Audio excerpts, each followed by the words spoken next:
শুভেচ্ছা সহ আমন্ত্রণ প্রত্যেককে নিটল টাটা এটিএন সংলাপে আপনাদের সাথে আছি আমি আমিনুল মজলিস। দর্শক, আপনারা জানেন সমসাময়িক এবং জনগুরুত্বপূর্ণ বিভিন্ন বিষয় নিয়ে আমাদের এই আলোচনা অনুষ্ঠান। আমাদের আজকের আলোচ্য বিষয় নিষেধাজ্ঞার প্রভাব। এ বিষয়ে আলাপ করবার জন্য স্টুডিওতে রয়েছেন দুজন সম্মানিত অতিথি। রয়েছেন সাবেক রাষ্ট্রদূত ও প্রধান তথ্য কমিশনার জনাব মোহাম্মদ জমির, এবং আমাদের সাথে রয়েছেন প্রফেসর এম শাহিদুজ্জামান, আন্তর্জাতিক সম্পর্ক বিশ্লেষক। এছাড়াও অনলাইনে আমাদের সাথে এই মুহূর্তে যুক্ত আছেন সাবেক অতিরিক্ত আইজিপি মোহাম্মদ মোখলেসুর রহমান। চলে যাই মূল আলোচনায়। প্রথমেই মোহাম্মদ জমির, আপনাকে দিয়ে আলোচনা শুরু করছি। আমাদের যে আজকের আলোচ্য বিষয় নিষেধাজ্ঞার প্রভাব, আমরা জানি এরই মধ্যে বেশ কয়েকদিন থেকেই এই আলোচনাটি হচ্ছে যে মার্কিন যুক্তরাষ্ট্র বাংলাদেশের যে প্রতিষ্ঠান র্যাব এবং র্যাবের বর্তমান ও সাবেক 7 জন কর্মকর্তার বিরুদ্ধে যে নিষেধাজ্ঞা আরোপ করেছে সেই বিষয়টি নিয়েই আলাপ আলোচনা হচ্ছে, এবং যে অভিযোগ মানবাধিকার লঙ্ঘনের যে দায়ের কথা বলা হচ্ছে, সার্বিকভাবে বিষয়গুলো নিয়ে আলাপ করতে হবে, কারণ এর বহুমাত্রিক প্রভাব আমরা বলছি। তো প্রথমত হচ্ছে যে কি প্রভাব পড়তে পারে সেটি যেমন বলবেন, আরেকটি বিষয়ে বিশ্লেষকদের মহলে আপনারাও আলোচনা করছেন যে মার্কিন যুক্তরাষ্ট্র এই ধরনের একটি স্যাংশন আরোপ করতে পারে কিনা, সেই প্রশ্নটিও কেউ কেউ তুলছেন। সেই অধিকার তাদের আছে কিনা? আমি প্রশ্নর জবাব দেওয়ার আগে আমি বলবো যে ইংরেজিটা একটা আশ্চর্য ভাষা।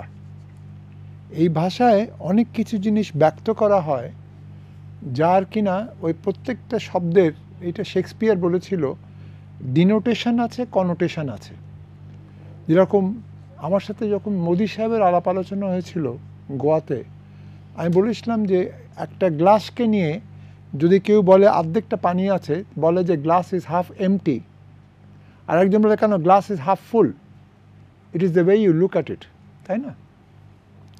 আমার কথা হচ্ছে যে অহেতুক ঝামেলা সৃষ্টি করলো আমেরিকা, কিন্তু সেখানে আমার প্রশ্ন হচ্ছে, আমার এখনও মনে আছে 2016 সালে তখন আফগানিস্তানে বেরোলো যে আফগানিস্তানে ইরাকের পরে আফগানিস্তানে ঘটনাগুলো ঘটলো, তারপরে সংঘবদ্ধভাবে ঘটনাগুলো আরও বাড়তে লাগলো ইয়েমেনে।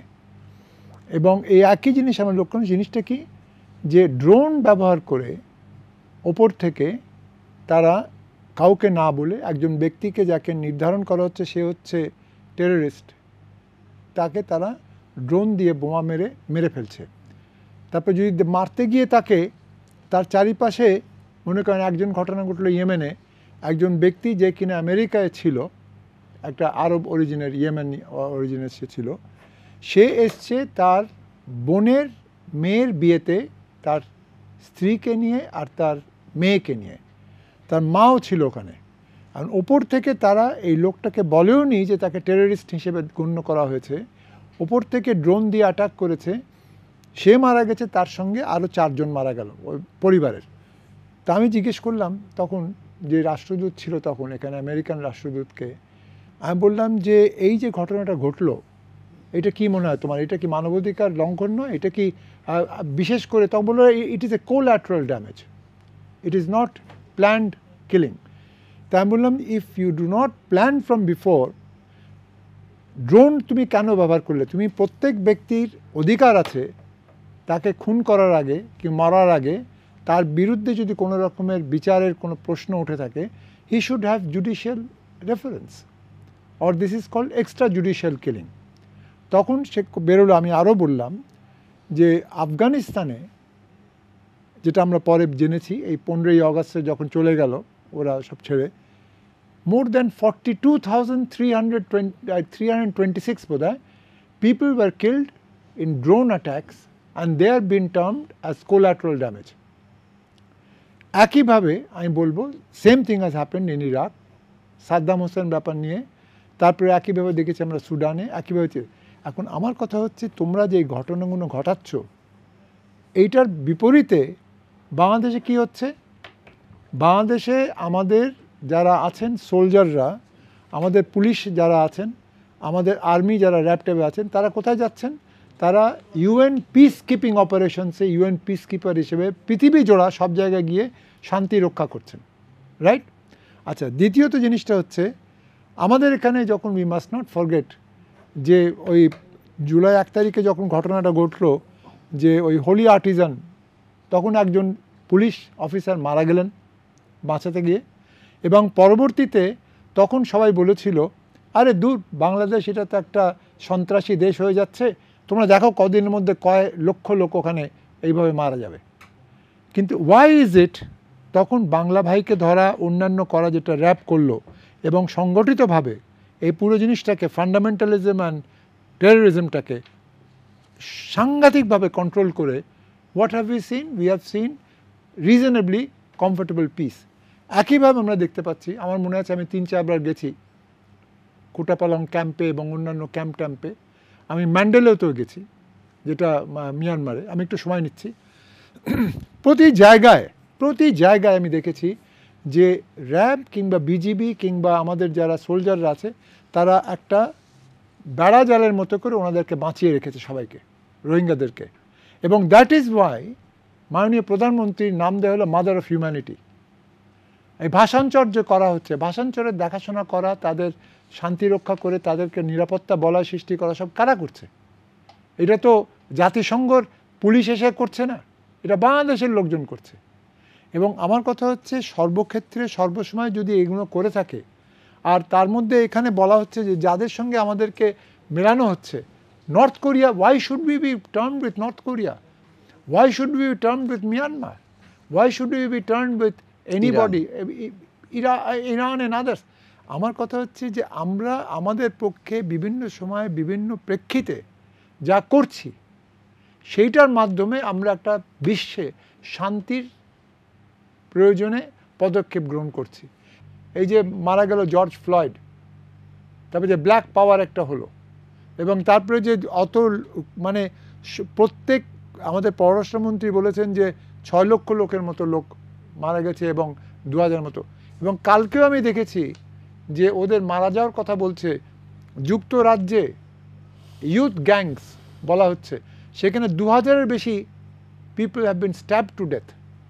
তো তাই যদি হবে, তো তোমরা কি করছো তোমাদের যেটা নিরাপত্তার বলয় সৃষ্টি করার জন্য তোমাদের জনগণের জন্য? Are you doing anything? You are failing in your efforts. কিন্তু আমি যে দেখছিলাম আজকে কাগজে, এখানে বলেছে যে মীনাক্ষী গাঙ্গুলি, সাউথ এশিয়ার director of Human Rights Watch, তিনি বলেছেন ইমিডিয়েটলি এসব করা উচিত। তারপরে বলেছে এখানে earlier last year 10টা US senator from the Republican Democratic parties urged the Trump administration to impose targeted sanctions on senior commanders of RAB, which they said had reportedly killed more than 400 people extrajudicially since 2015. তোমাদের এই ব্যাপারে কোনো রকম তোমার উচিত ছিল না তথ্য দেওয়া? বাংলাদেশ সরকারকে তথ্য দাওনি কেন? তথ্য দিলে তারপরে বলতে পারতে এইটা আমরা পেয়েছি, আপনারা বলুন কি করেছেন না করেছেন। আমরা একটু যাব প্রফেসর এম শাহিদুজ্জামান আপনার কাছে। আপনি শুনছিলেন পুরো বিষয়টা, এই সার্বিকভাবে যদি বিষয়টা একটু পর্যালোচনা করেন, যে আসলে আপনার পর্যবেক্ষণ কি? কেউ বলছে যে কতটা লজিক্যাল হলো এই বিষয়টা, আবার অনেকেই বলছে যেটি একেবারেই বেজলেস। যদি আপনি একটু ব্যাখ্যা। ধন্যবাদ। মার্কিন যুক্তরাষ্ট্রের সম্পর্কে কিছুটা কথা বলা দরকার। হ্যাঁ, এটা ঠিক যে কোলাটারাল ড্যামেজের নামে, ড্রোন অ্যাট্যাকসের নামে, যেটা আমরা জানি যে মার্কিন যুক্তরাষ্ট্রকে প্রচুর সমালোচনা করার মতো খোরাক রয়েছে, এবং ইট ইজ এ ওপেন সোসাইটি। প্রচুর লেখা হয়, বিশ্বব্যাপী প্রচুর যে ভাবে আমেরিকাকে টার্গেট করা হয়, because this is a huge super power, একটা এয়ারক্রাফট ক্যারিয়ারের মতো বিশ্বব্যাপী যার অংশগ্রহণ করে। তার মধ্যে আমেরিকা অনেক কিছু করে যেগুলো কিনা কাঙ্ক্ষিত, যেমন এই যে মায়ানমারের লোক অ্যাপিল করে, বেক করে, আপনারা আসেন, সামরিক শক্তি ব্যবহার করেন, মায়ানমারের সামরিক জান্তা হাত থেকে আমাদেরকে বাঁচান, অ্যাপিল করে যাচ্ছে বারবার, আমেরিকা যাচ্ছে না। তারা তাদের হাত পুড়িয়ে ফেলেছে আফগানিস্তানে, তারা মধ্যপ্রাচ্যে তাদের বিচ্যুতি ঘটেছে। এখন সুপার পাওয়ার হওয়া সত্ত্বেও তারা মায়ানমারকেও হেল্প করছে না, রোহিঙ্গাদেরকে যে এখানে ফেরত যাবে তাদের ব্যাপারেও খুব একটা কার্যকর ভূমিকা রাখছে না। তবে এই মার্কিন যুক্তরাষ্ট্র আবার অ্যাট দ্য সেম টাইম দেখা যায় যে আমরা যখন টেলিভিশন খুলি, গণতন্ত্রের অত্যন্ত শক্তিশালী প্রতীক। তারা তাদের যে ইনস্টিটিউশনসগুলো যেভাবে কাজ করে, ট্রাম্প যেভাবে চেষ্টা করেছিল গণতন্ত্রকে একেবারে স্যাবোটাজ করে দিতে, যে ইলেকশন ভুয়া হয়েছে, ভোট গণনা ঠিক মতো হয়নি, সেখানে প্রতিটি মানুষ, আমেরিকার একটা সাধারণ মানুষ যে ভোট কাউন্টিংয়ে ছিলেন, জীবন দিয়ে হলেও সে বলল যে আমি প্রত্যেকটা কাজ আমি অনেস্টলি করব। সাধারণ মানুষ যাকে হায়ার করা হয়েছে, এত ডলার সে পাবে, সে এসে ভোট গণনায় হেল্প করছে। এই যে সাধারণ মানুষের মধ্যে কোনো রকমের দেশপ্রেমের ঘাটতি ছিল না। এই হচ্ছে মার্কিন যুক্তরাষ্ট্র, যার দিকে তাকিয়ে আমরা দেখলাম যে আলটিমেটলি কিন্তু মানুষ, সাধারণ মানুষই মার্কিন গণতন্ত্র ও মার্কিন প্রতিষ্ঠানগুলোকে বাঁচিয়ে রাখে। তাদের মিডিয়া, তাদের যে এই যে তাদের পুরা electoral system, election commission, judiciary এত কার্যকরভাবে আমরা লক্ষ্য করেছি যে তারপর থেকেই পৃথিবীব্যাপী একটা নতুন চিন্তাধারা এসছে, যে চিন্তাধারায় আমরা দেখি বাঙালিরা, মার্কিন বাঙালি যারা, লক্ষ লক্ষ বাঙালি এখন মার্কিন যুক্তরাষ্ট্রে ভরে গিয়েছে। আপনার ইস্ট কোস্টে নিউ ইয়র্ক স্টেট থেকে নিয়ে কানেকটিকাট, নিউ জার্সি, তারপর মিড ওয়েস্টে ইন্ডিয়ানা, মিশিগান, সব জায়গায়, ও পশ্চিমে ক্যালিফোর্নিয়া, একটা রেনেসা অফ দ্য বাংলাদেশিজ, তারা উত্থান। এবং তাদের দৃষ্টিভঙ্গি কি, আপনি কথা বলে দেখেন, অনেকে কিন্তু ঢাকায় আসছে এই ফলে প্রচণ্ড pride to be an American. আমেরিকার সমালোচনা করলে সে পাল্টা আপনাকে চ্যালেঞ্জ করবে, don't insult my country, he will defend. অবাক হয়ে যায়, আমরা যখন 70-এর দশকে আমেরিকায় পড়াশোনা করলাম, তখন আমরা তো আমেরিকাকে ছিন্ন ভিন্ন করে দিতাম ক্লাসে বসে, তৃতীয় বিশ্বের প্রতিনিধিত্ব করে, ভিয়েতনামে কি করছো তোমরা, তোমরা এই সে কৃষ্ণাঙ্গদের উপর কী অত্যাচার করছো, হ্যাঁ। এবং আমেরিকানরা থার্ড ওয়ার্ল্ডের ছাত্রদেরকে ভয় পেত, তাও আমরা কিন্তু সাহস নিয়ে কথা বলতাম। আজকে বাংলাদেশের যে নাগরিক আমেরিকায় পদচারণা করছে, কাজ করছে, কত কষ্ট করে ব্রাজিলের জঙ্গল পার হয়ে লক্ষ লক্ষ টাকা খরচ করেও আমেরিকাতে যায়, তারপর যখন 5 বছর পরে সে ট্যাক্সি চালাচ্ছে, একটা বাড়ি কিনতে পারছে এবং সেটেল করে বলছে যে এটাই পৃথিবীর আমার জন্য, আমি একজন বাংলাদেশের নাগরিক, আমার জন্য এই দেশটাই কিন্তু সব কিছু দিচ্ছে। একজন বৃদ্ধ 70 বছরের বাঙালি পেনশন পায়, আমেরিকায় নিউ ইয়র্কের ফুটপাথের পাশে সারাদিন বসে আড্ডা দেয়, আমরা ইউটিউবে এগুলো দেখি। Ask him, he will say এটা আইনের দেশ, আমি আমেরিকান, আমি প্রাউড, আমি মনে করি যে এই দেশে আইন আছে, এবং আইন আছে দেখাই আমি স্বাস্থ্যসেবা পাচ্ছি, ঘর বাড়ি পাচ্ছি, সব পাচ্ছি। একটা বাংলাদেশের লোক ওইখানে এত প্রাউড হতে পারে, এক বৃদ্ধ, সেই দেশের যদি তারা আমাদের দেশের বাস্তবতা সম্পর্কে কথাবার্তা বলে, হ্যাঁ, ইন এ লার্জার কনটেক্সট আমি বলবো র্যাব একটা দেশপ্রেমিক অর্গানাইজেশন, অস্বীকার করব না। র্যাব যা করেছে তা যদি তারা না করতো, এই দেশে মারাত্মকভাবে আইন শৃঙ্খলা বিঘ্ন হতো। আমি এখনও মনে করি, অ্যাজ এ পার্সন আমার মনে হয় যে অনেক সময় এক্সট্রা জুডিশিয়াল কিলিংস বলুক আর ক্রস ফায়ার বলুক, অনেক বাংলাদেশের মানুষ আছে যারা মনে করে যে ওই ধরনের ক্রিমিনালদেরকে শেষ করে ফেলাটাই ভালো। এবং আই টেল ইউ, আমি যেমন একবার আমার ইয়াং এজে মৃত্যুদণ্ডকে আমি ঘৃণা করতাম, কিন্তু এখন আমি দেখি যে যখন ইনোসেন্ট একটা মাকে মেরে ফেলে ডাকাত ঘরে ঢুকে, তখন ওই ছেলে যে মৃত্যুদণ্ডর বিপক্ষে থাকতো সেও বদলে যায়। আমেরিকার টেক্সাসে ক্রাইম অনেক কম হয় because there is death sentence. আমি চাই যে মানুষ যেন সুস্থ হয়। ঠিক তেমনি র্যাবে যেমনি অসাধারণ সাকসেস হচ্ছে, and I salute those young military officers, police officers যারা র্যাবে যেয়ে অক্লান্ত পরিশ্রম করে, সাধারণ র্যাবের সৈনিকরা রাত জেগে জেগে পাহারা দেয়, ডিউটি করে, অফকোর্স এটা খুব ভালো। তবে এই যে হিউম্যান রাইটসের কথাগুলো যে উঠেছে, এইখানে আমি বলবো যে তারা, আমেরিকানরা যেসব বিষয়গুলো তুলে ধরছে সেগুলো এক্স্যাক্টলি অ্যাকুরেট কিনা আমার সন্দেহ রয়েছে। আমার কাছে হিউম্যান রাইটসের ডেফিনেশন আরও ওয়াইডার। আমি মনে করি র্যাব যে অর্গানাইজেশন থেকে এসছে, পুলিশ বা মিলিটারি, তাদের আরও বিশাল দায়িত্ব হিউম্যান রাইটসের বেলায় আমার এক্সপেকটেশন, কেননা আশা করি যে তারা অনেক ভালো কাজ করে, সেজন্যই আমার এক্সপেকটেশন।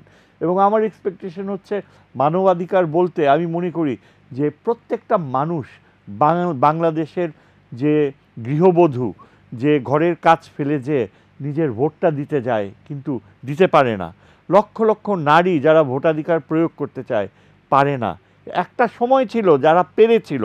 আমরা কিন্তু আফ্রিকার রাষ্ট্র না, আমরা আমেরিকানদের চেয়েও ভালোভাবে আমাদের ভোটাধিকার প্রয়োগ করতে পারি।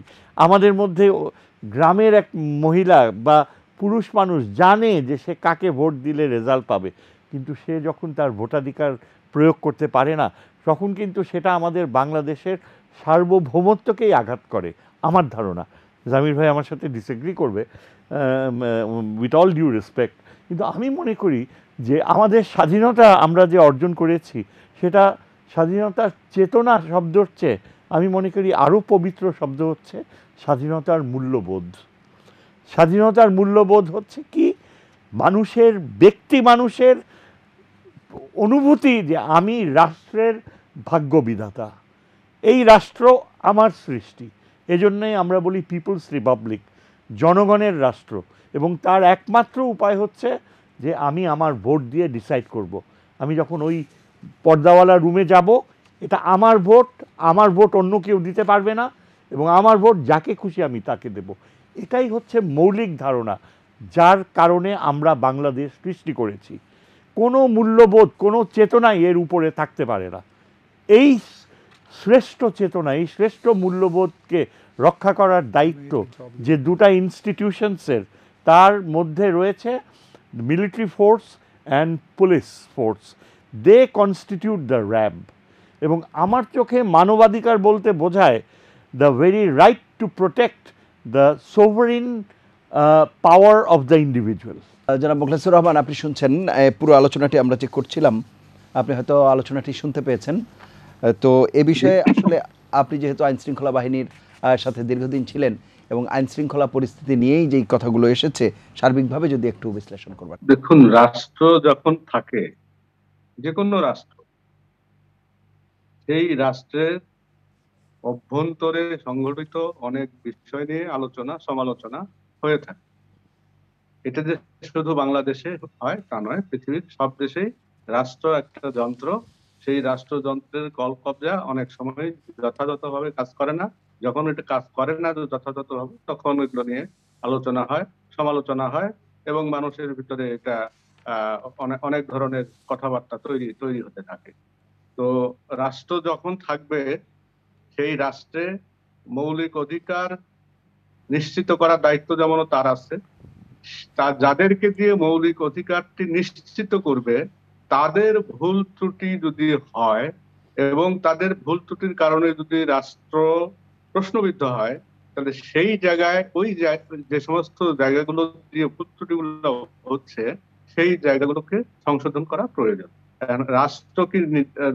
রাষ্ট্রযন্ত্র কি পুরোটাই একটা নিপীড়নমূলক হাতিয়ার হয়ে উঠছে? যদি সেটা হয়ে থাকে, তাহলে বলতে হবে যে হ্যাঁ, এখানে মানবাধিকার লঙ্ঘন, মানুষের মৌলিক অধিকারের লঙ্ঘন, নানান কিছু হচ্ছে। কিন্তু এটা একটি সীমায়িত জায়গায় যদি এই ধরনের কোনো ঘটনা ঘটতে থাকে, তাহলে বুঝতে হবে যে এই ব্যবস্থার ভিতরে কিছু যারা আইনটা প্রয়োগ করছেন, আইনের সাথে সংশ্লিষ্ট আছেন, তাদের ভেতরে কিছু ত্রুটি বিচ্যুতি হচ্ছে।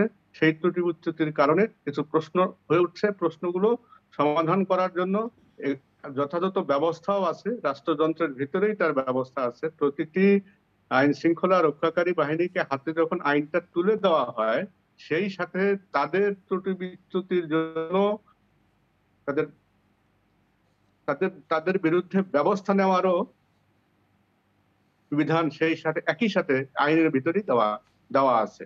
কাজেই এটা আগের থেকেই অনুমান করা হয়েছে যে আইনটা প্রয়োগ করতে গেলে অনেকেরই ভুল ত্রুটি হতে পারে, অথবা কেউ ইচ্ছাকৃত স্বতঃপ্রণোদিত ভাবেও আইন বরখেলাপ করতে পারে। এই সমস্ত ব্যক্তিদেরকে যেন আইনের আওতায় নিয়ে আসা যায়, পানিশমেন্ট দেওয়া যায়, সেই কারণেই আইনের বিভিন্ন বিধানের সাথে আইন প্রয়োগকারীদের শাস্তির বিধানটা তৈরি করে দেওয়া হয়েছে। তো বাংলাদেশে বিভিন্ন সময়ে আমরা শুনতে পাই যে আইন বহির্ভূত কাজ হয়েছে পুলিশের দ্বারা অথবা অন্য কোনো বাহিনীর দ্বারা,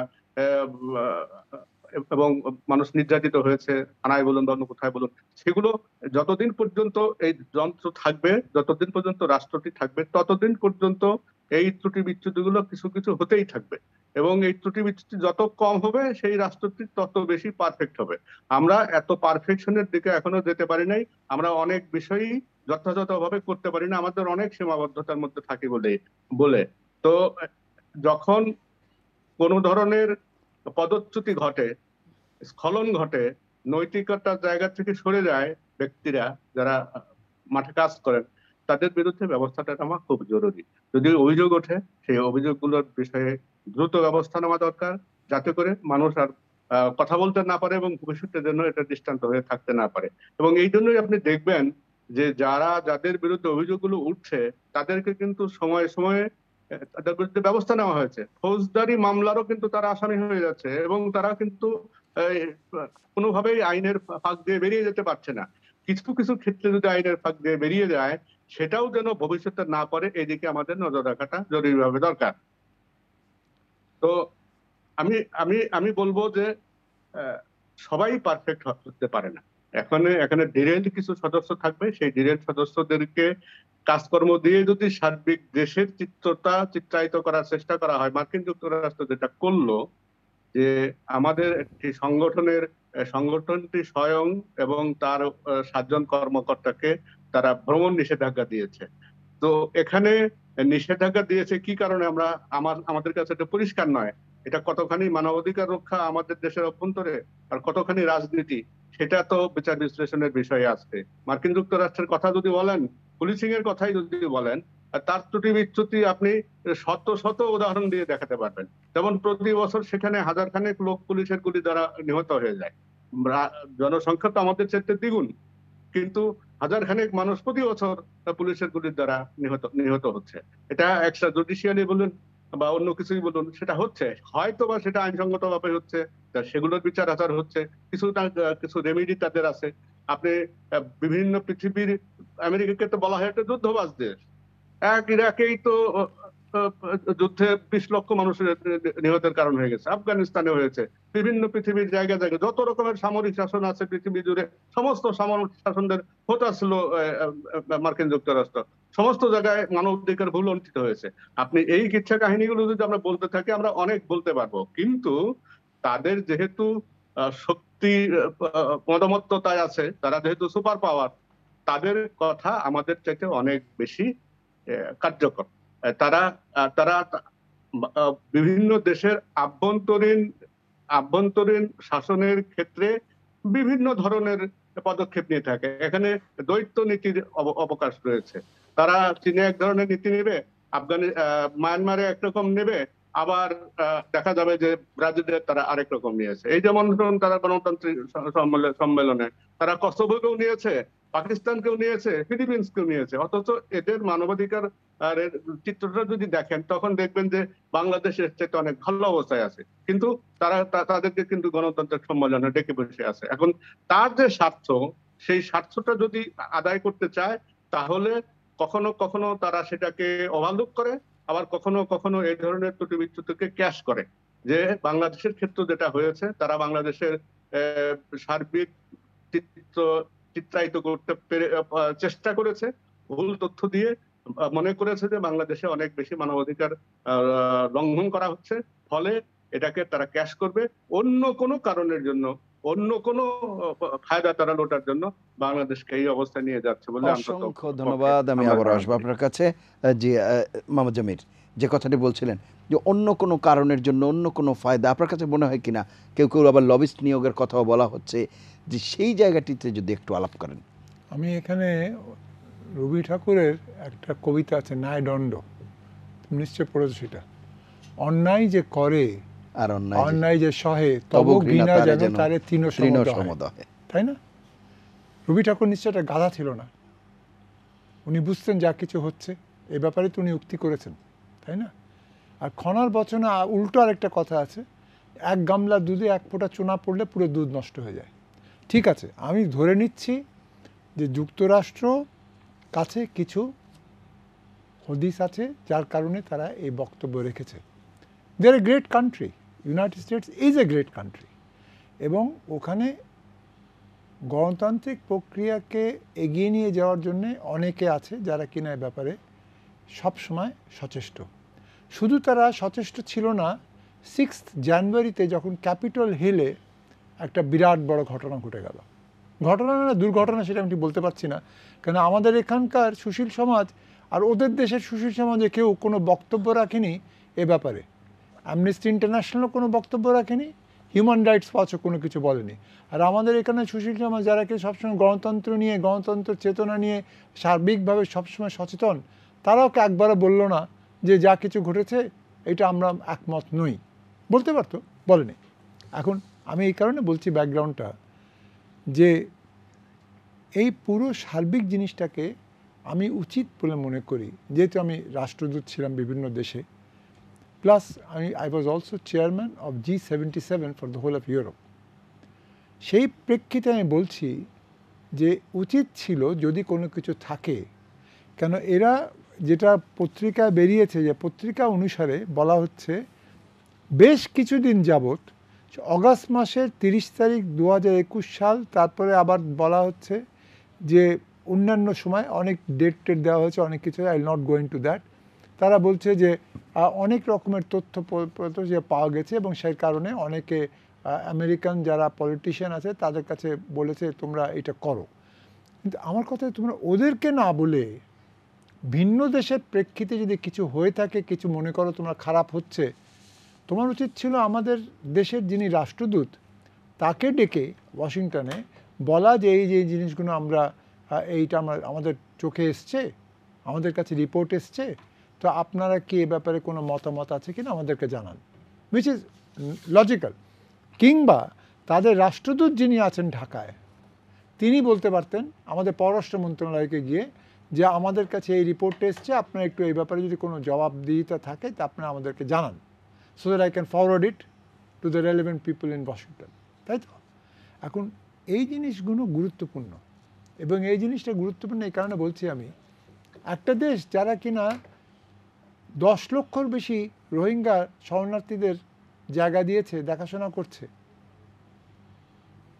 আপনি সেই রোহিঙ্গা প্রত্যাবাসন প্রেক্ষিতটা জোরালোভাবে আপনি তো শি জিনপিংকে বললেন না একবারও যখন ভার্চুয়াল কথা হলো, আপনি তো পুটিনকেও বললেন না যখন ভার্চুয়াল কথা হলো। তাহলে আপনার যে গুরুত্বপূর্ণ দায়িত্ব, আপনি যে মনে করেন 3rd কমিটিতে UN জেনারেল অ্যাসেম্বলিতে খুব পাস হয়েছে, এই হয়েছে, ওই হয়েছে, দ্যাট ইজ নাথিং। মিয়ানমারের ওপরে যদি নিষেধাজ্ঞা আরোপ করা হয়ে থাকে এবং সেটা বস্তুতভাবে হয়ে থাকে, সেটা অং সান সূচির জন্য ওনারা তোলপাড় করছেন, ওখানে গণতন্ত্র আছে, গণতন্ত্র ব্যাহত হচ্ছে ইত্যাদি।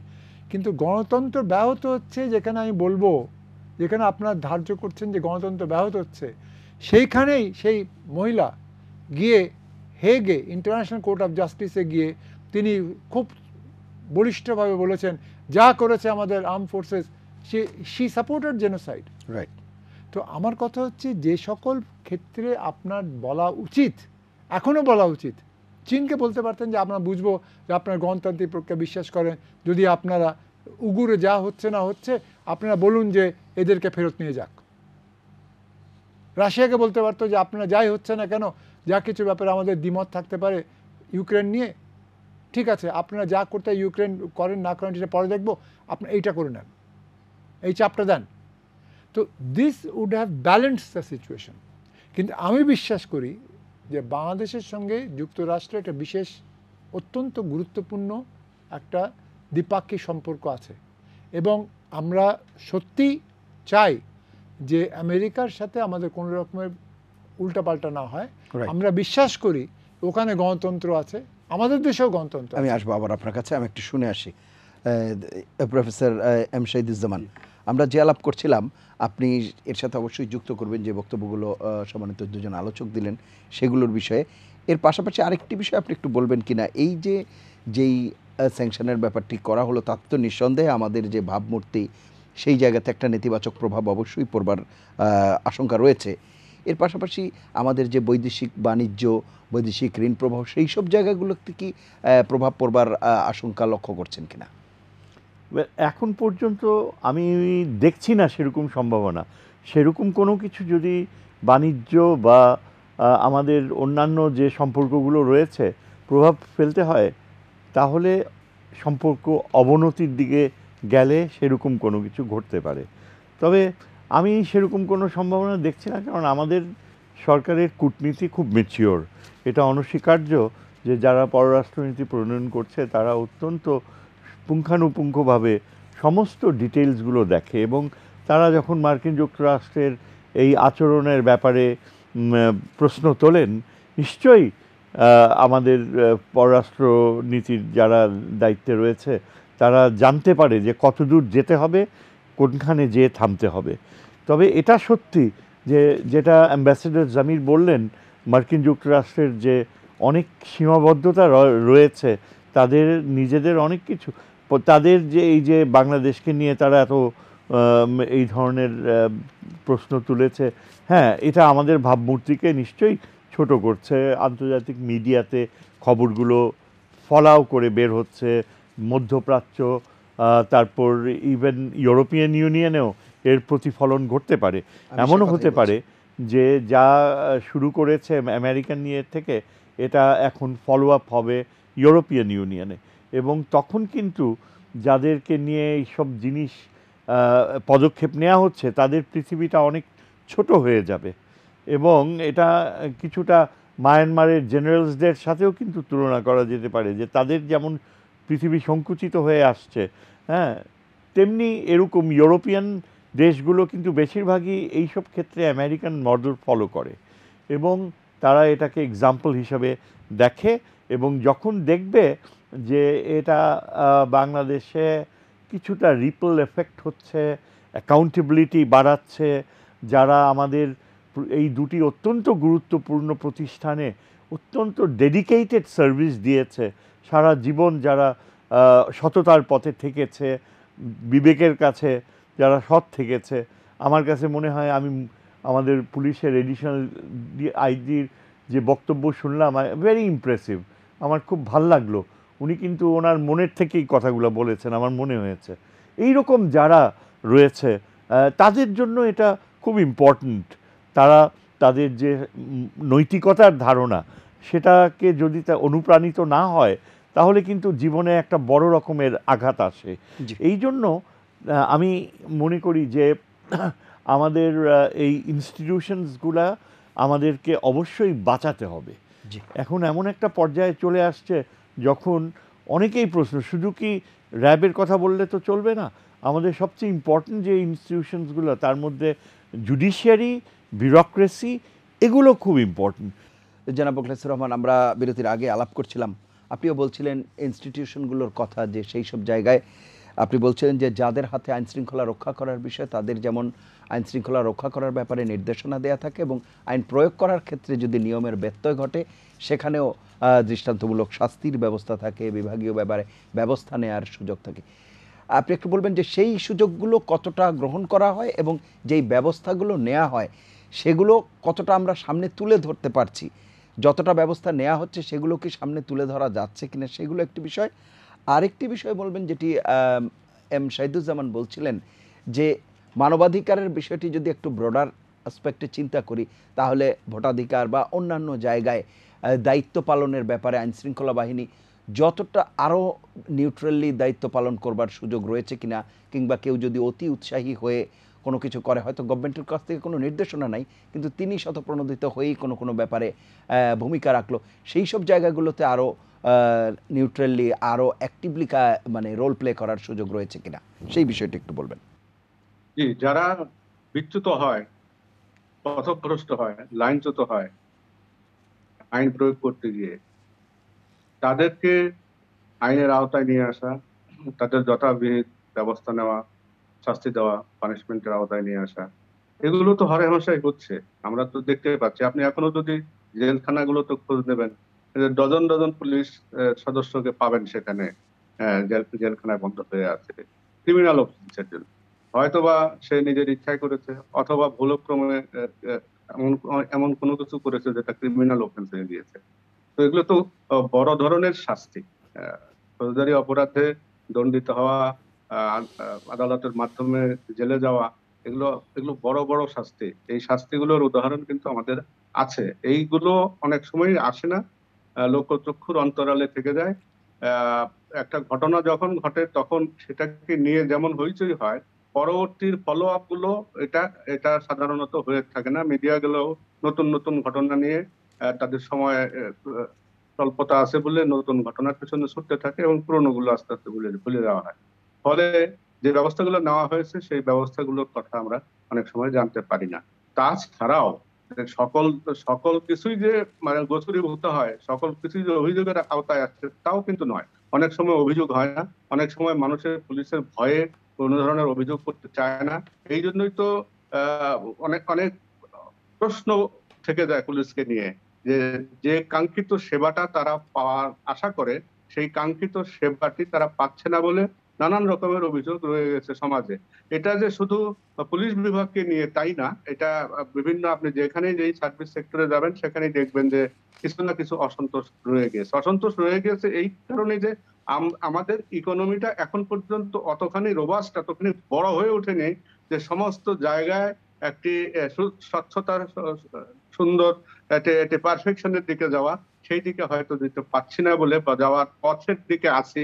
এটা শেষ না হওয়া পর্যন্ত এই অভিযোগগুলো আমাদেরকে বহন করে নিয়ে যেতে হবে, এবং এটার হাত থেকে সহসা খুব তাড়াতাড়ি মুক্তি পাওয়া যাবে বলে আমি অন্তত মনে করি না। আর তাদের কর্তব্য কর্মের ক্ষেত্রে নিরপেক্ষতা বজায় রাখা, তারা তো শপথ নিয়েই আসেন। আমরা কিন্তু শপথ নিয়ে এসে মানুষের জানমাল রক্ষার কাজে নিরপেক্ষতা বজায় রাখবো।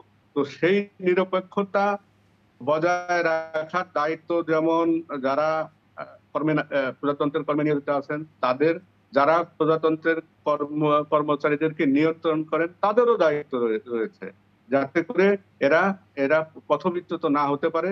অন্যায় কোনো আদেশ নির্দেশের মোকাবেলা যেন তাদেরকে করতে না হয়। তারা যেন আইন যেভাবে বলে দেওয়া হয়েছে সেই আইন মোতাবেক তারা চলতে পারে।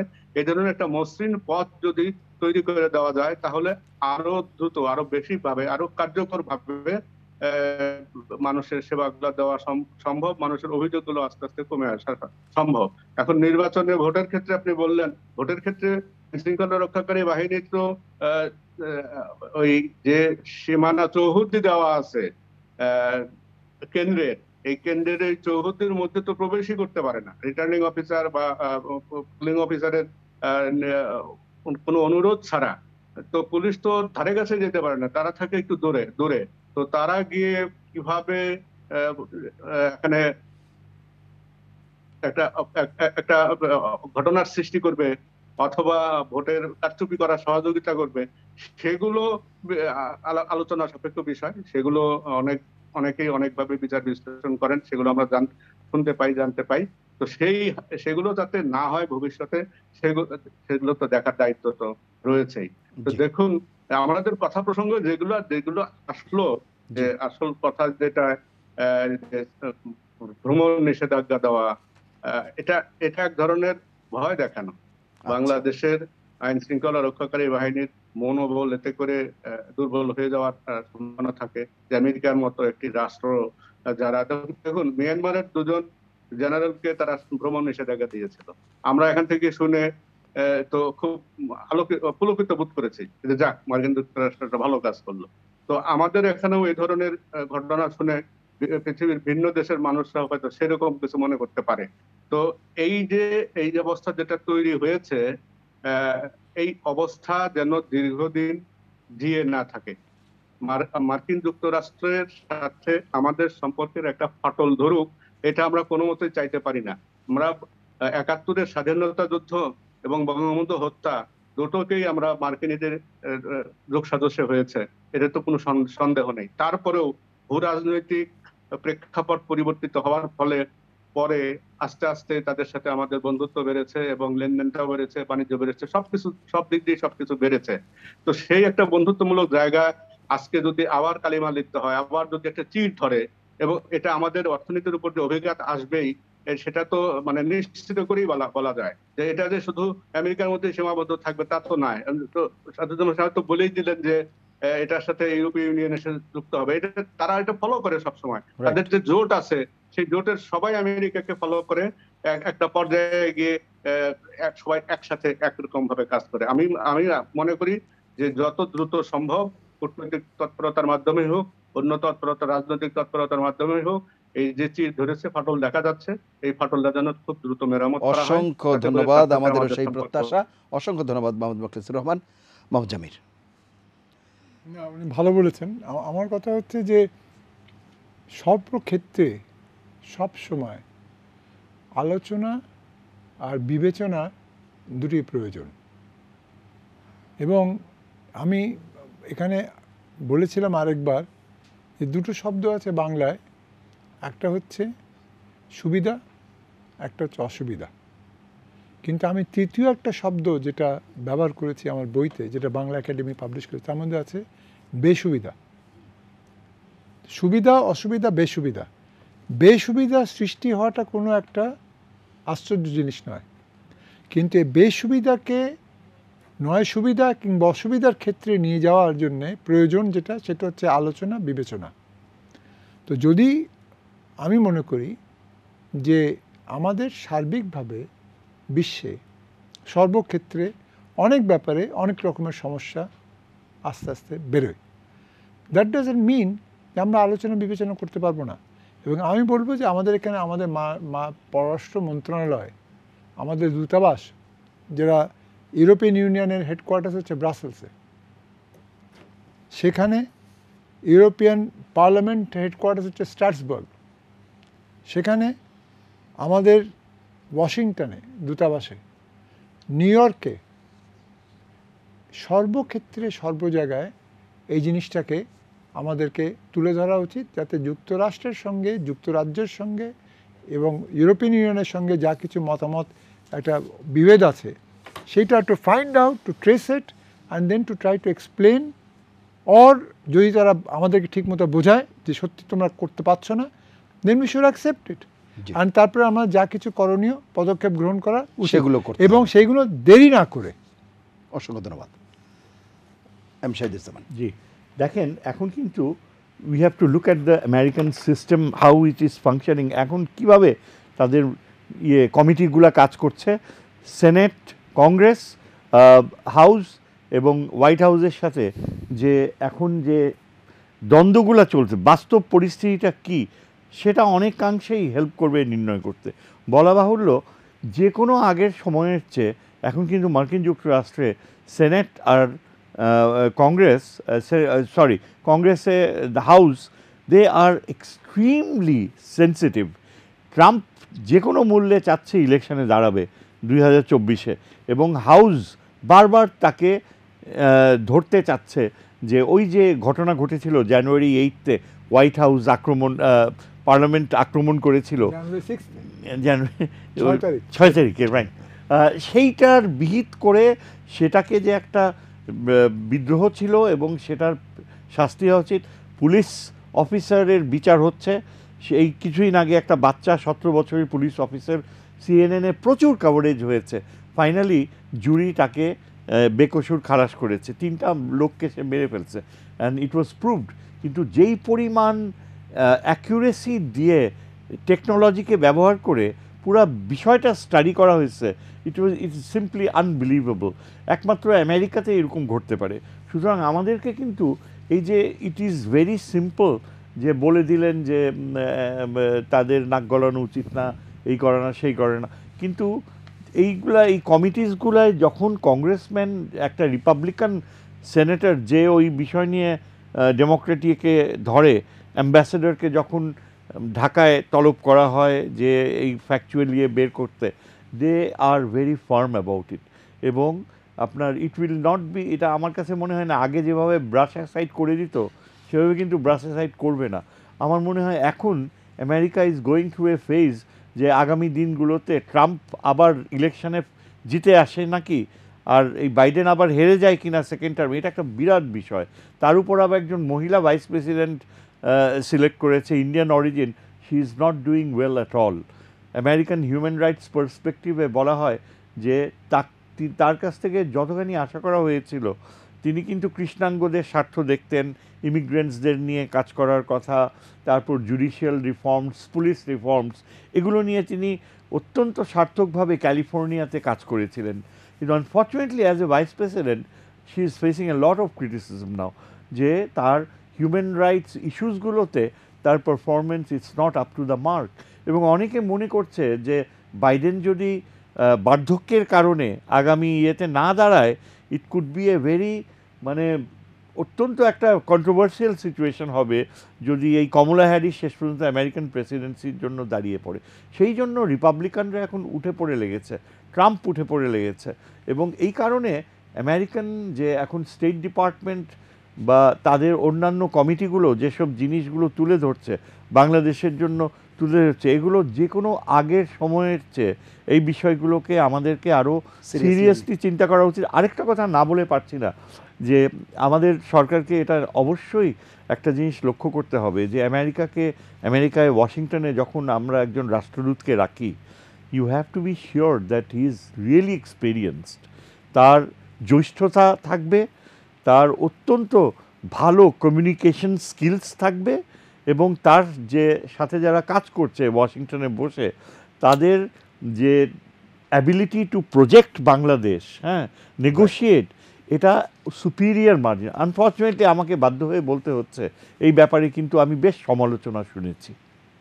মোহাম্মদ জামির, এই বিষয়টিতে কি বলবেন যে ওয়াশিংটনে বা কিংবা আমেরিকাতে যারাই থাকবে রাষ্ট্রদূত হিসেবে তাদের যেটি বললেন যে they have the ability to project Bangladesh, প্রত্যেকটা সেটা শুধু ওয়াশিংটন না প্রত্যেকটা জায়গায়, কিন্তু স্পেশালি সেই জায়গায় গুরুত্ব দেওয়া হচ্ছে, সেই সব জায়গাগুলোতে কি আপনি দক্ষতার অভাব দেখছেন বা সেই ব্যবসায় কি আসলে কথা বলবার সুযোগ আছে কিনা?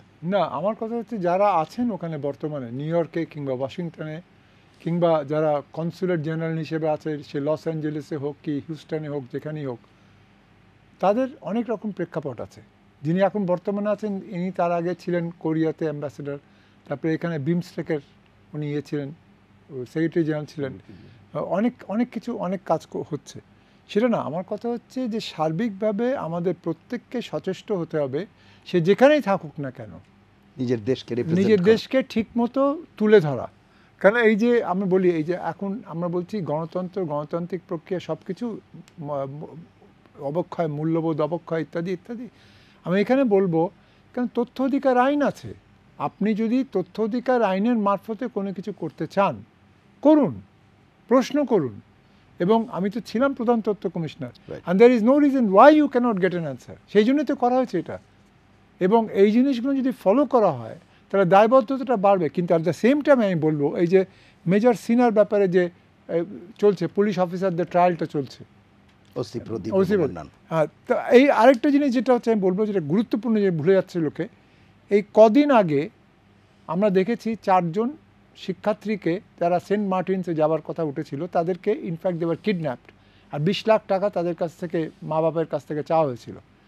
পরে কারা তাদেরকে বাঁচালো? পুলিশে গেল, পুলিশ খুঁজে বের করে তাদেরকে বাঁচালো, তাই না? এবং 2 জন লোককে ধরতে পারলো। বাট এই সে অনুসন্ধান করার প্রক্রিয়াটা, সেই ব্যাপারে আমাদের সহযোগিতা দিতে হবে, তাদের আরও ডিজিটালাইজেশনটা বাড়িয়ে দিতে হবে, সিসিটিভি ক্যামেরার সজাগ রাখতে হবে। তো এই জিনিস যদি আমরা করি, সার্বিকভাবে ডিজিটালাইজেশনটা যদি করি, তাহলে আমার মনে হয় আমরা অনেক উন্নততর অবস্থায় পৌঁছতে পারবো। অসংখ্য ধন্যবাদ। আমাদের শেষ করতে হবে। প্রফেসর এম শাহিদুজ্জামান, করণীয় সম্পর্কে যদি কিছু বলেন আমরা শেষ করব। ধন্যবাদ। আমি মনে করি যে এখন যে ডিজিটাল যুগ শুরু হয়েছে, আমাদের RAB they have done excellent work in the past, এবং আমি বিশ্বাস করি যে আমাদের পুলিশ বাহিনী, তাদের যে শার্পনেস রয়েছে, তাদের যে ইন্টেলিজেন্স ক্যাপাবিলিটি রয়েছে, ইট ইজ সেকেন্ড টু নান। আমাদের পুলিশের যদি বলেন যে তাদের ধরতে হবে কাকে, যদি ইচ্ছাশক্তি থাকে অসম্ভবকেও সম্ভব করতে পারে।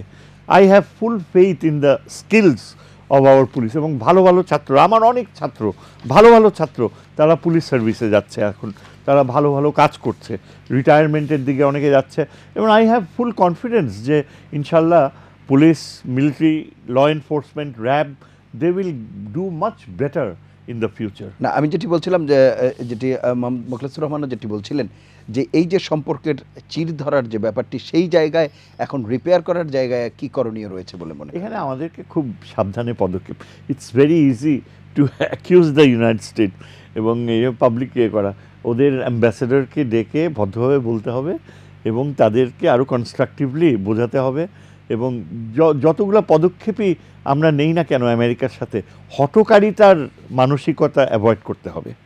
We have to be very constructive and cautious skills. জি, অসংখ্য ধন্যবাদ আপনাদের 3 জনকে অনুষ্ঠানে অংশ নেওয়ার জন্য। প্রিয় দর্শক, এই ছিল আজকের নিটল টাটা এটিএন সংলাপ। পরবর্তী অনুষ্ঠান দেখার আমন্ত্রণ জানিয়ে বিদায় নিচ্ছি। সবাই ভালো থাকবেন, সুস্থ থাকবেন, আশা করি এটিএন বাংলার সঙ্গেই থাকবেন। আল্লাহ হাফেজ।